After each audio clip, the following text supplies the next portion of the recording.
Me da mucho gusto estar aquí hoy con ustedes. En mi primer tema de Facebook, que ni Facebook tengo, pero bueno, todo aprende uno, ¿no? Y más en estos tiempos. Digo, pues antes que nada, quisiera agradecerles por conectarse hoy, que estén pasando un bonito día con su familia y que tengan una Semana Santa increíble. Quisiera platicar un poquito sobre de qué voy a hablar hoy. Yo llevo 18 años en el tema inmobiliario, arranqué en este mundo hace muchos años, aunque soy un amante de las finanzas, me encanta el tema de economía, de finanzas, o sea, realmente es lo que me apasiona y es chistoso porque este negocio es más un negocio financiero que otra cosa. Ahorita les voy a platicar un poquito sobre eso y definitivamente en todos estos años de transitar por este mundo inmobiliario y habíamos trabajado con más de 700 inversionistas que nos han seguido, pues para nosotros ha sido un tema muy importante porque de mucho aprendizaje, de mucho entender cómo se maneja el tema inmobiliario en cuestión financiera, cómo va aumentando la plusvalía, cómo se van comportando los inmuebles y al igual que otras estructuras o elementos financieros del mercado. Entonces para mí mi objetivo principal del día de hoy es en muy poco tiempo, para no quitarles su gran jueves, explicarles todo lo que he aprendido en estos 18 años de una manera muy breve, muy concisa, lo más pragmático que yo pueda, para que entiendan un poco lo que fue si quieres, ¿tienes la siguiente, por favor? O sea, para que entiendan un poco, yo puse el título de esto que es Tierras de las Uñas, en donde habla de que los bienes inmuebles son el mejor refugio para tu patrimonio.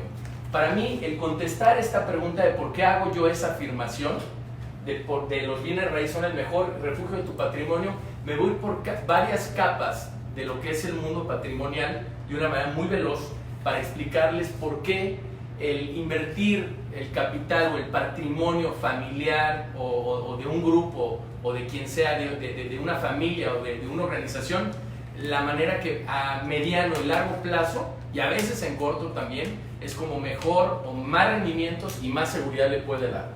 Esa va a ser la gran afirmación que yo hago y se las voy a tratar de comprobar en los siguientes minutos.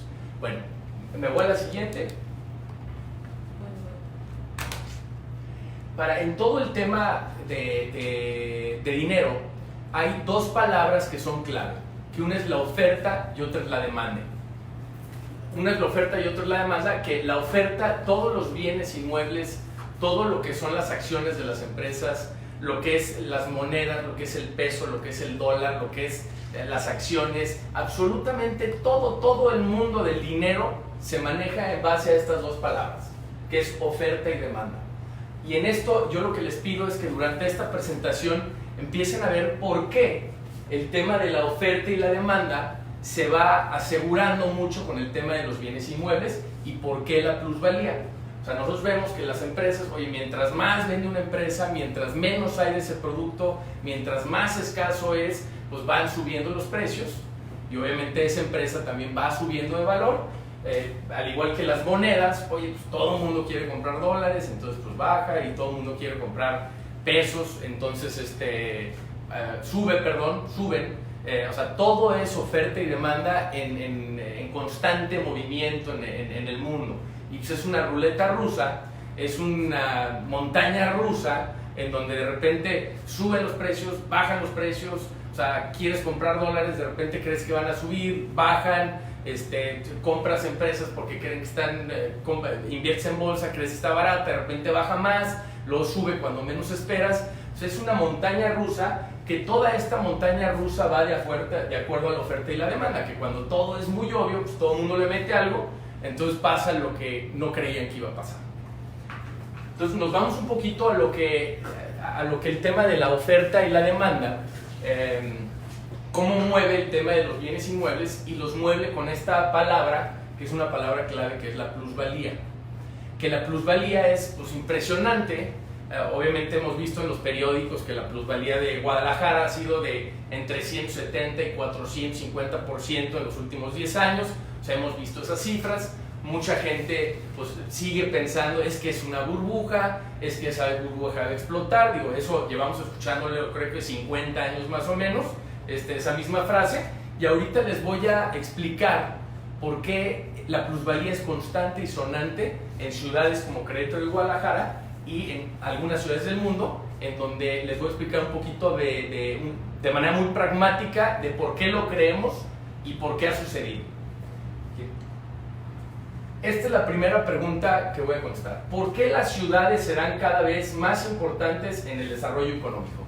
Ya les platiqué por qué, pues, obviamente un bien inmueble, a diferencia de otros productos o otros servicios o otros valores, un bien inmueble es no reemplazable y no renovable. O sea, no es como que de repente va a salir y nacer un terreno ahí junto a la Minerva o junto a los arcos de Querétaro. Bueno, a veces pensamos que en México todo puede pasar y a veces sí, pero bueno, eso no. Esa es de las pocas cosas que no puede pasar en México. Entonces no nace de repente un terreno, es un bien no renovable, no reemplazable, porque cada uno es diferente, cada uno tiene sus características en ubicación, en todo, ¿no? En manera de ser, de qué uso tiene y en qué lugar. Entonces voy a contestar esta pregunta, que es la segunda. Un tema son bienes inmuebles y ahora voy a hablar de las ciudades, de bienes inmuebles en ciudades. ¿Por qué las ciudades serán cada vez más importantes en el desarrollo económico? Esto es muy importante. Un tema, obviamente vemos el Google Earth y decimos, no, pues si algo hay es tierra, pues se ve todo verde, ¿no? O sea, yo veo, sí, definitivamente, ¿no? Pero en las ciudades, o sea, en donde nosotros vamos primero a hablar que los bienes inmuebles son muy importantes y después en ciudades. ¿Por qué? Porque las ciudades están empujando el desarrollo de los países. Y voy a platicarles un poquito de datos que en un congreso inmobiliario hemos pasado que nos pareció extraordinario, en donde habla que en 1970 existían 2 megaciudades, que son ciudades de más de 15 millones de habitantes. En el 2014, 23, y se espera que en el 2030, 41. Grandes ciudades de más de 10 millones de habitantes, en 1970 había 21, en el 2014 había 43, y en el 2030 había 63. O sea, la gente y la población se está concentrando cada vez más en las grandes ciudades. Y cuando una ciudad ya que agarra fuerza, de repente la curva de crecimiento se va así, la curva económica se va así, es exponencial, es brutal, y eso es lo que se ha visto en el mundo. Y en ciudades como Guadalajara, como Querétaro, como el DF, como Nueva York, hay muchas ciudades que de repente empiezan a acelerar, como Madrid, y una vez que aceleran, no los para nada. Al menos que tengas, que ahorita explicaré un poquito, no tengas una diversificación de temas económicos. Entonces, nos vamos a ir, y ciudades medianas de más de 1 millón, 294 en el 70, en el 2014 417 y 558 en el 2030. Aquí podemos ver la riqueza de las ciudades, que este dato es impactante. Nueva York, su Producto Interno Bruto es de 1.500 billones de dólares, cuando de todo Canadá es prácticamente lo mismo. Entonces, la gran manzana, o sea, lo que es Nueva York, o sea, tiene Producto Interno Bruto lo mismo que todo Canadá. O sea, ese es un dato brutal, pero pues nosotros también tenemos la nuestra, que es la Ciudad de México, que el Producto Interno Bruto de la Ciudad de México es de 403 billones de dólares, y que es igual al de todo Perú, y es más grande que el de Centroamérica. ¿Qué está pasando aquí? El mundo hoy busca la colaboración, busca que más como un restaurante. Si tú vas a un lugar y ves 3 restaurantes y ves uno lleno, y de repente hasta con fila y todo, y de repente ves uno pues ahí que no hay nadie y otro más o menos, normalmente la gente se va al que está lleno, porque dice, ahí pues me va a ir muy bien. ¿Por qué? Porque ya está comprobado, la gente le gusta, la gente, o sea, seguramente la comida está bien. O sea, es lo mismo que pasa con ciudades. Pues tú ves una ciudad bollante que tiene empleos, que tiene buen clima, que tiene diversificación económica, pues definitivamente lo que buscas es irte a esas ciudades. ¿Por qué? Porque sabes que son ciudades de oportunidades, ciudades con un tema social muy importante. Eso es Guadalajara el día de hoy. Esos son ciudades como la Ciudad de México, esos son ciudades como Nueva York. O sea, definitivamente Querétaro, que ahorita hablaré un poquito más de Querétaro, son ciudades que tienen ese empuje. Y hoy en México el 57% de la población vive en las principales zonas metropolitanas de México. Hoy, ¿qué pasa? ese número va a subir al 70%. O sea, el crecimiento de la ciudad no nada más va a ser orgánico con su misma gente, sino que la gente está migrando de las zonas rurales cada vez más a las ciudades. Entonces eso potencializa inclusive mucho más las ciudades. O sea, hoy la ciudad es un elemento crucial en el desarrollo del mundo, o sea, no nada más del país. Entonces podemos ver que ya vimos que el tema es bienes inmuebles en ciudades. Ahora les platicaremos un poco de por qué nosotros, las ciudades mexicanas contra ciudades, por qué las ciudades mexicanas tienen más plusvalía que las de otro lugar del mundo. O sea, esta es una afirmación que ahorita les voy a explicar y les voy a dar un poquito de historia.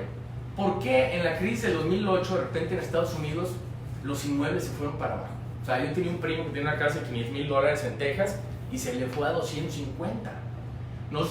Obviamente nos dedicamos al tema inmobiliario y aquí la vivienda decreció un 10% a un 13% del valor.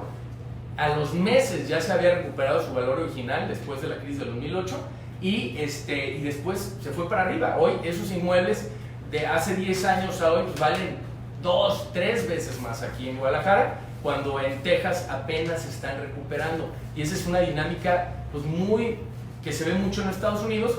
Quizás en algunas ciudades como San Diego, o sea, sin duda no tienen la plusvalía que tiene México, pero aguantan un poquito más el trancazo. Obviamente Nueva York, o sea, lo que es Manhattan, o sea, hay zonas en Estados Unidos que aguantan un poquito más esos trancazos de depreciación, pero México sigue hacia arriba, constante y sonante, y si vemos las cifras de un país al otro son brutalmente diferentes. Les voy a explicar un poquito. Aquí podemos ver a Houston, y les voy a explicar por qué. Esto es Houston. Si vemos de lado a lado, Houston mide 91 kilómetros, tiene 6.2 millones de habitantes, es una de las principales ciudades de Estados Unidos, una ciudad pues, que tiene pues, mucha actividad económica, que es una ciudad bonita, es una ciudad que sin duda pues es una ciudad donde mucha gente le gusta invertir, conozco mucha gente que invierte ahí. ¿Y qué pasa con Houston? Houston, si ven todos estos espacios verdes, pues es tierra, ¿sí?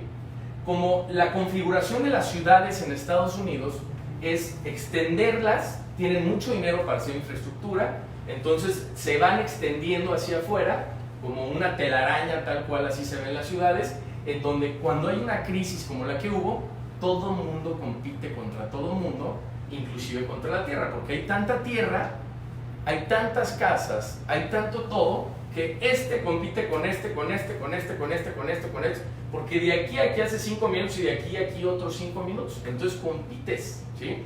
Entonces por eso, oferta y demanda. Regreso al tema que explicaba en un principio, que así es como el mercado se maneja, la ley de la oferta y la demanda, pues hay mucha oferta igual, ¿sí? Que me da lo mismo vivir aquí o aquí, todo el mundo, pues, o sea, entonces todo el mundo empieza a bajar sus precios, entonces por eso a una ciudad como de configuración como en Estados Unidos les pega mucho. A la misma distancia del espacio, podemos ver a Houston y podemos ver a Guadalajara. ¿Qué pasa aquí en nuestro bello Guadalajara? Que aquí podemos ver Querétaro también, misma configuración.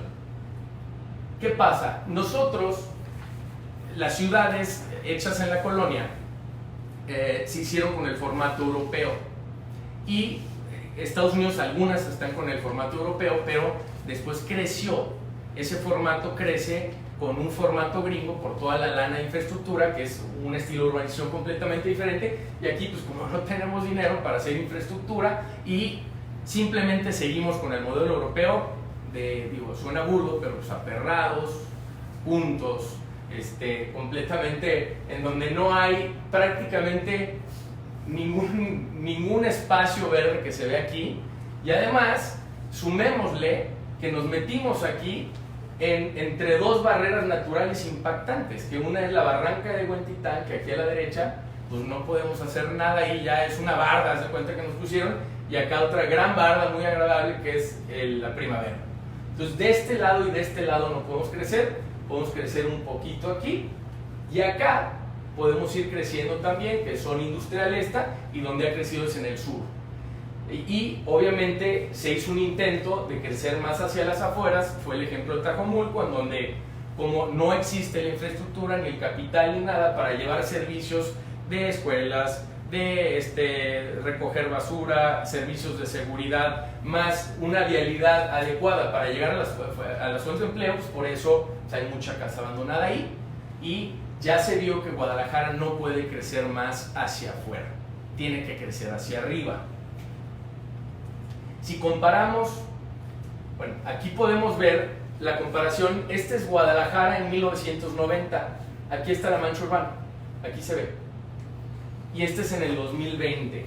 Ya nos topamos aquí con la barranca, ya nos topamos con la primavera, aquí todavía hay un poco de espacio para crecer, pero es brutal la diferencia. La población creció un 65% y la mancha urbana creció 115%.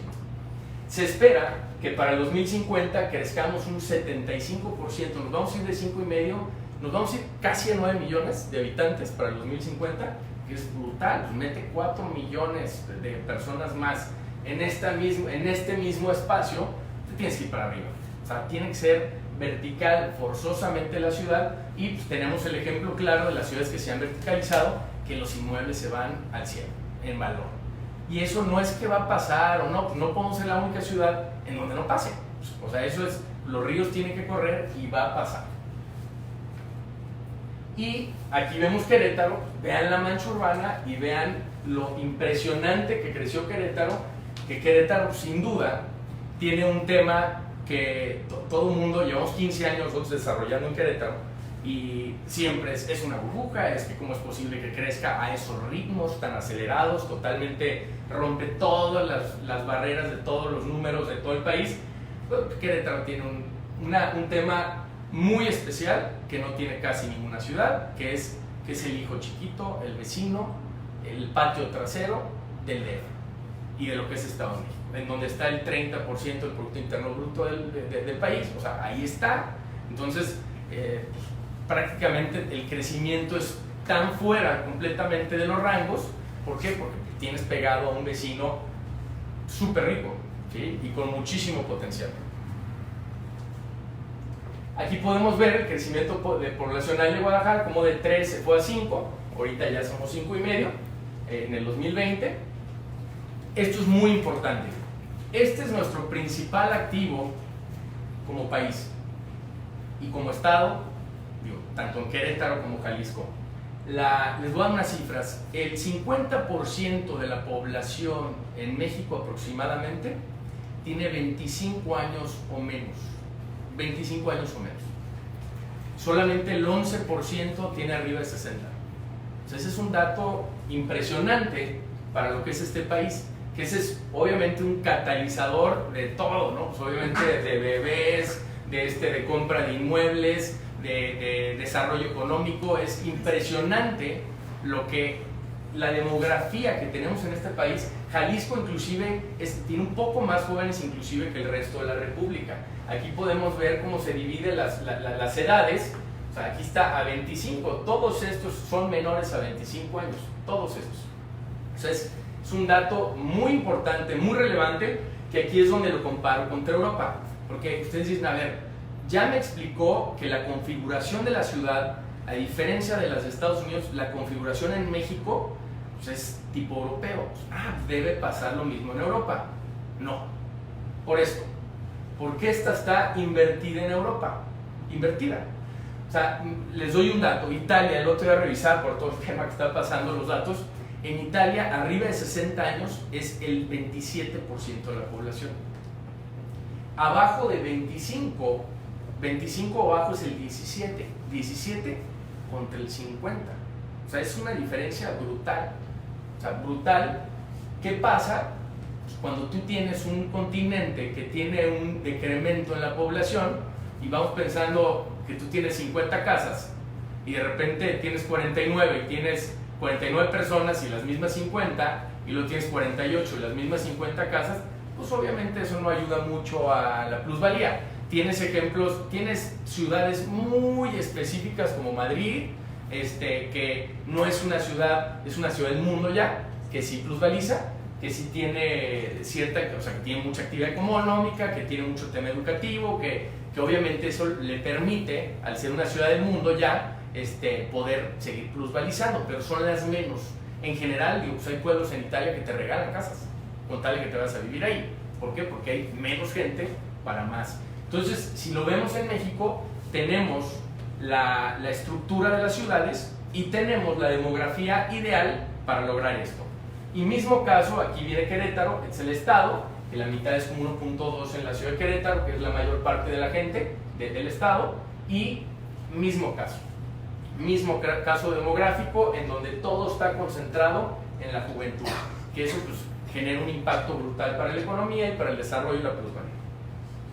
Bueno, ahora me voy a meter un poco más, o sea, un tema es, ok, inmuebles en ciudades mexicanas, hablé y por su demografía y por su estructura, y ahora voy a hablar del tema económico.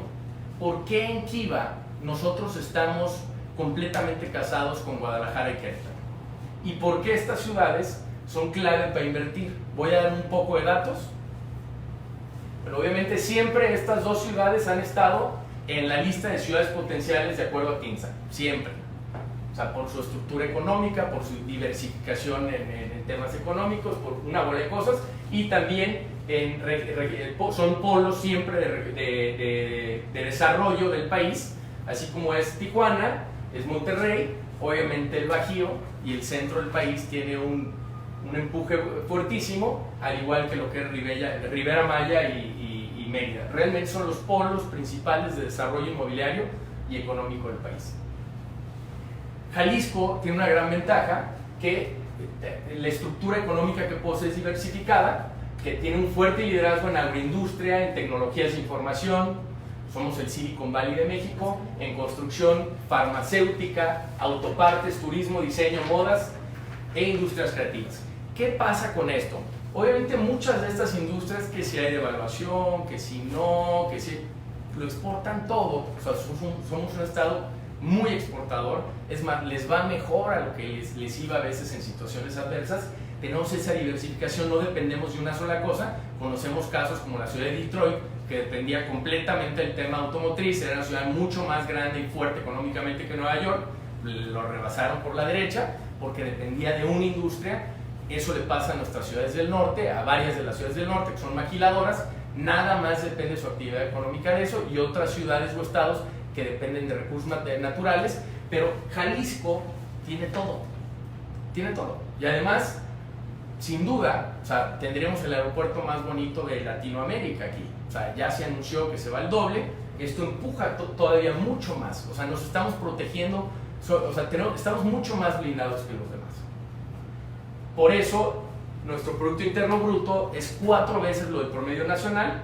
Podemos ver las cifras de 2018-2019, en donde inversión extranjera directa creció de 842 millones de dólares a 1.554 millones de dólares 2018 a 2019, una cifra impresionante. Como saben, llevamos varios años que en términos reales somos el primer lugar en generación de empleos. El año pasado generamos 51.700, Ciudad de México 59.200, que en términos reales pues somos mucho más fuertes en generación de empleos. O sea, que esto obviamente, pues los ríos tienen que correr, independientemente que ahorita estemos pasando un momento complicado. Sin duda, pues esto no va a frenar, o sea, no se va a frenar. O sea, cuando una ciudad ya tiene una dinámica, ya va a genera empleos y tiene industrias súper diversificadas y sobre todo tiene gente altamente tecnificada, pues nada lo va a frenar, nada. Vamos a salir adelante sin duda y vamos a regresar a este carril sin duda. Querétaro, como les digo, vecino, hijo chiquito del DF, pues es impresionante. Sus cifras se salen de todos los rangos. Obviamente tiene una industria manufacturera brutal, aeroespacial y automotriz, alimentaria. O sea, es impresionante simplemente por la ubicación geográfica tan relevante en la que está, por la planeación que ha tenido como estado extraordinario, y pues obviamente es una sucursal de la Ciudad de México y además es una ciudad preciosa. Ahora, como les digo, ya les expliqué inmuebles, ciudades mexicanas, Querétaro, Guadalajara. Ahora me voy a ir a por qué los inmuebles comerciales e industriales son los de mayor plusvalía y rentabilidad. Obviamente con todo el tema de la demografía que les he explicado, pues eso sugiere que la vivienda le va a ir de maravilla en los siguientes años, ¿no? ¿Por qué? Porque pues, hay un déficit brutal. Obviamente el tener vivienda pues, va a seguir aumentando de valor sin duda, ¿sí? O sea, cualquier inmueble, lo que no quiero decir es cualquier inmueble es bueno. El tema es que en cuestión rentabilidad, pues, obviamente hay una diferencia, ¿no? O sea, los bienes inmuebles, o sea, lo que es la vivienda, si tú la rentas, porque hay dos tipos de inmuebles, es muy importante. Hay inmuebles no productivos y hay inmuebles productivos. El inmueble no productivo es mi casa, ¿no? Sin duda, como mucha gente dice, es que es mucho mejor rentar que tener una casa porque pues, por las tasas bancarias son tan baratas para comprar, pues, que obviamente eso empuja que el cap rate en renta sea muy barato. ¿Por qué? Porque te comparan con el crédito hipotecario. Entonces traes entre un 4 y un 6% en cap cuando rentas una vivienda, pero si es tu casa, pues no la rentas, no es un inmueble productivo. Si ya tengo mi casa en Manzanillo, lo que sea, es un inmueble no productivo, pero te genera plusvalía, que ahorita hablaré de eso. O sea, es un inmueble que te genera plusvalía arriba de la inflación, entonces tu inmueble cada vez va a valer más en términos reales porque la inflación no te preocupa. Cuando estás en los mercados y con dinero, siempre traes a la inflación aquí tratando de quitarte tu lana, ¿no? O sea, siempre es una guerra contra la inflación, de decir, híjole, que me paguen cuántos puntos arriba de inflación, necesito en términos reales ganar dinero y pues, en un bien inmueble, el que sea, no te preocupa esa parte. Esa parte tú sabes que la inflación no es un factor porque los bienes inmuebles siempre plusvalizan arriba de inflación. Entonces, tienes eso en un inmueble no productivo, sin duda, pero no tiene renta. Pero de todas maneras, le estás ganando una buena gana, ¿no? Y pues digo, que me lo diga mucha gente que de repente platicaba el otro día con un amigo que me platicaba que su mamá compró una casa en 4 millones de pesos hace 8 años y pues ahorita vale 10, 11, sin duda.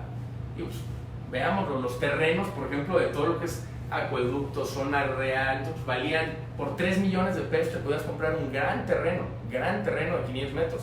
Ahorita ese mismo terreno te cuesta, híjole, no abajo de 12, o sea, si te va bien, ¿no? Entonces es impresionante cómo han aumentado los valores de los inmuebles por todo lo que les expliqué de manera anterior. O sea, todo plusvaliza.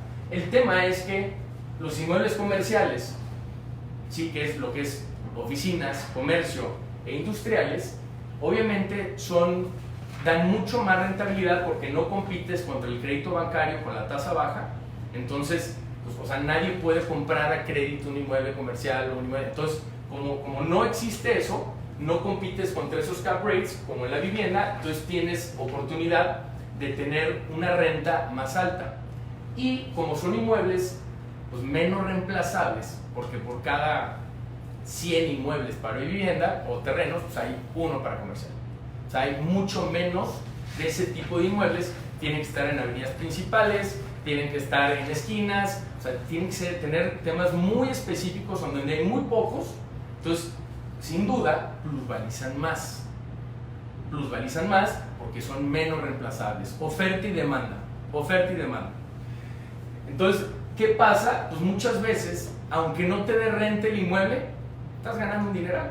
Aunque no te dé renta. Como a veces platicamos aquí, le decimos a los inversores que la renta es tu cereza en el pastel. Eso es así como que padre, ¿no? ¿Por qué? Porque mucha gente inclusive tiene inmuebles ahí, tiene terrenos por ahí, tiene un inmueble por ahí parado, que no le está produciendo, que no es un inmueble productivo, y está tranquilísimo. Duermen como bebés porque saben que ese inmueble, así dormidito, así como está, les está dando muchísima lana. O sea, y está creciendo y creciendo y creciendo su valor cada día.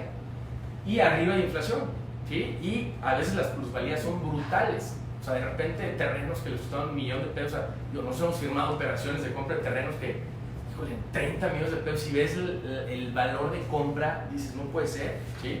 Pero lo compraron en 3 millones de pesos. Y así pasa, ¿sí? Así pasa. Entonces, te da muy buen cap rate los inmuebles comerciales e industriales y son menos reemplazables. Oferta y demanda. Y nosotros hemos hecho un estudio en donde nuestros proyectos históricamente han dado una plusvalía del 17% anual, que es el promedio de los últimos años. Más rentable. Digo, él platicaba que quizás me está viendo por ahí porque es un inversionista muy querido, que platicaba un santier sobre una renta de un local que compró hace como unos 6 años y medio, y ese local daba 12.500 pesos de renta o 13.000, y me decía que ahorita le estaba dando 24.500 pesos, el mismo local. Le costó 1.600.000, una cosa así, 1.500.000. Ahorita le pagarían 4 millones de pesos por ese local. 6 años y medio, 1.5 millones a 4, 12.500 de renta, 13, 24. Hagan su cálculo.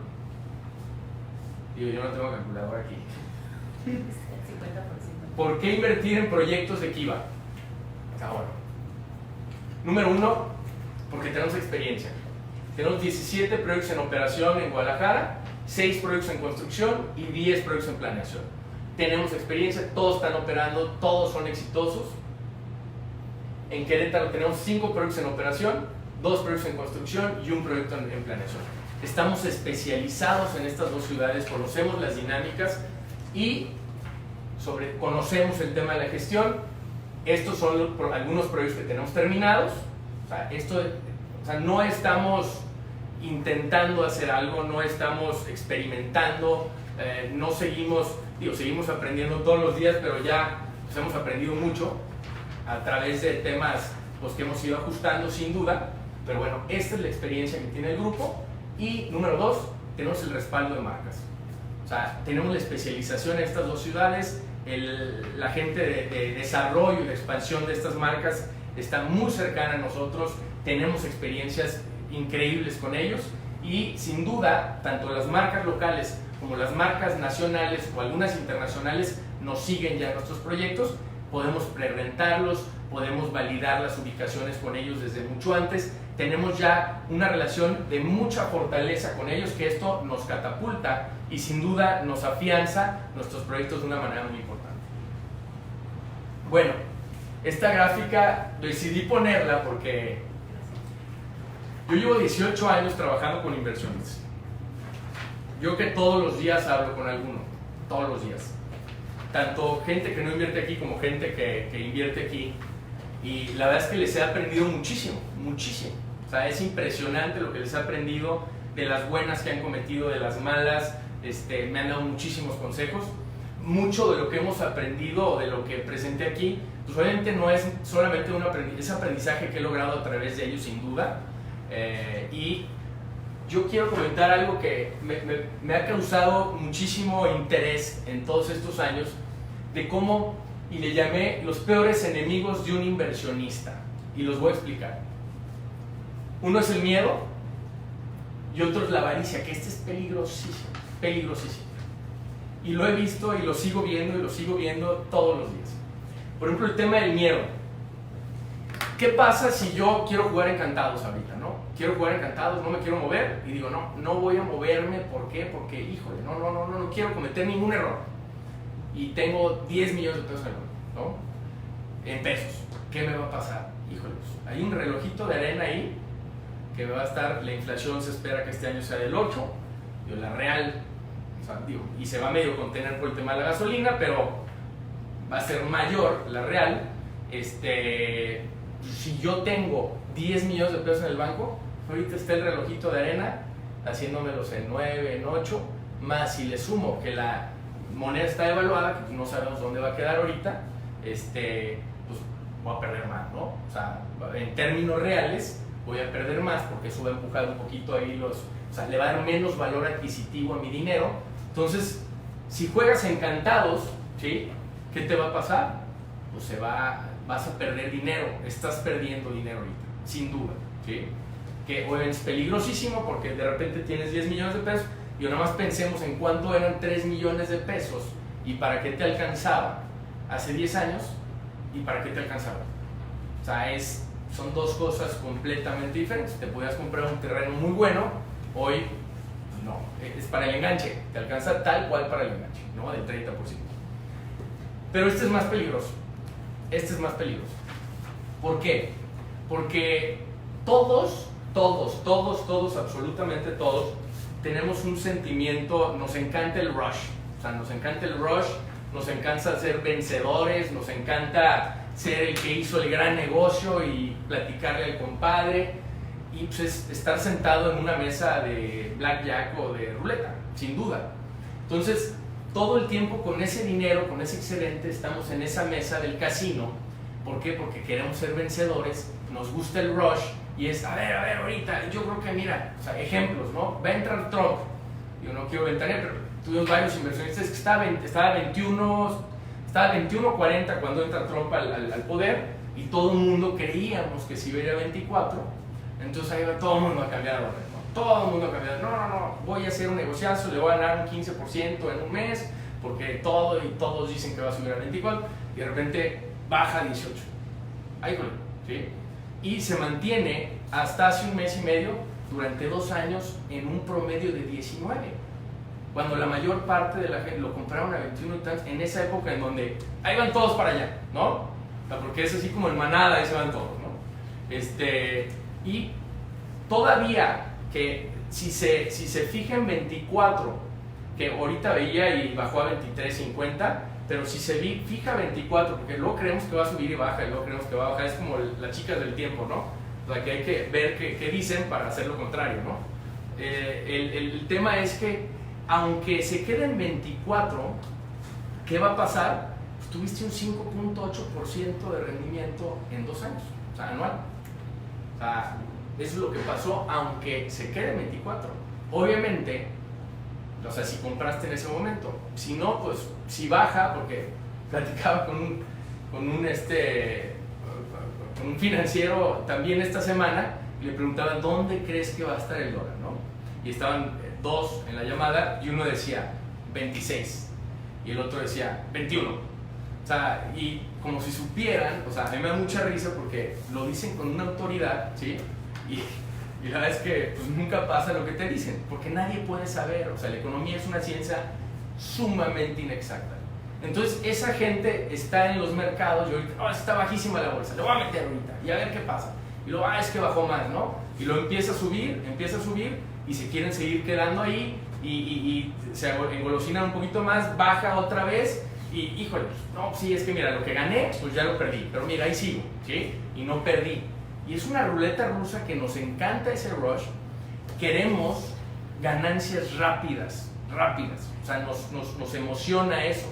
O sea, y obviamente le empezamos a meter a cosas y pasa, pero es un tema que, pues la verdad es que pues es tu patrimonio, es el patrimonio familiar.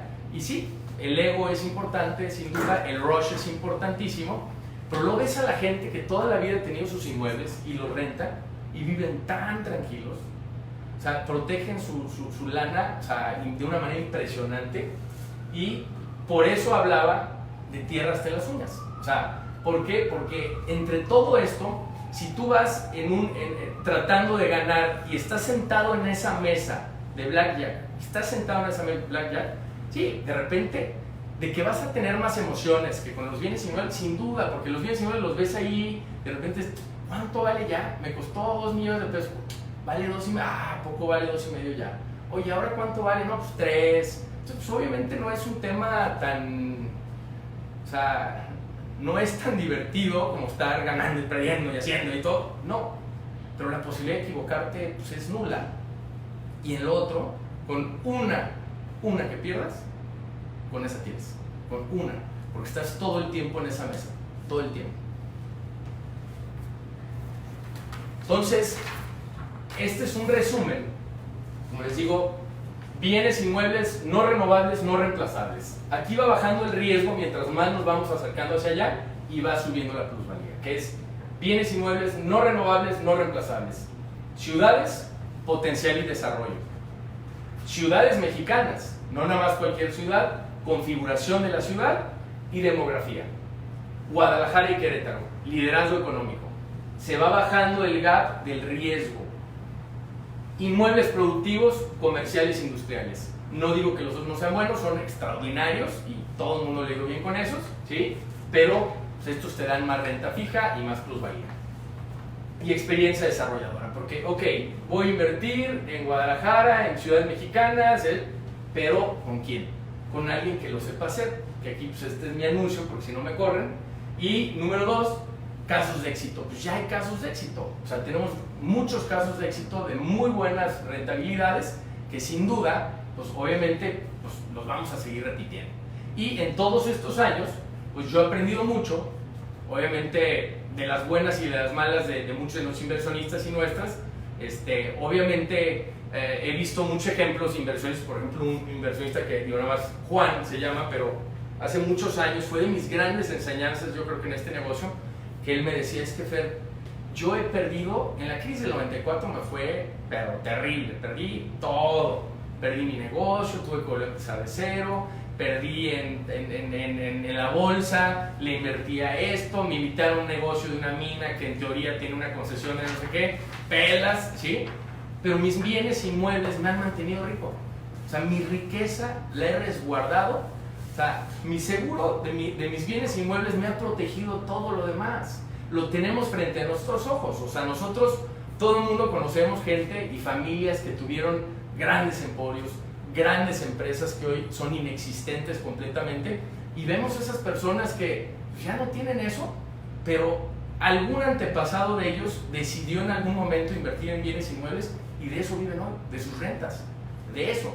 Y sí, a veces decían, no, pues ese cuate no hace nada, vive de sus rentas, y sí, pero los vemos tan tranquilos, no les preocupa la inflación, no les preocupa el dólar, ahí están a todo dar, y los vemos como que sin rush, y por eso nosotros queremos irnos pues al lado del Mr. Burns, ¿sí? Y decir, no, es que yo quiero ser, bueno, ya lo vieron al Mr. Burns, pero yo quiero ser este cuate, ¿sí? No, y ganar y hacer y todo, porque los vemos tan tranquilos, pero pues qué gusto, ¿no? Están ganando más que nosotros, estamos arriesgando más.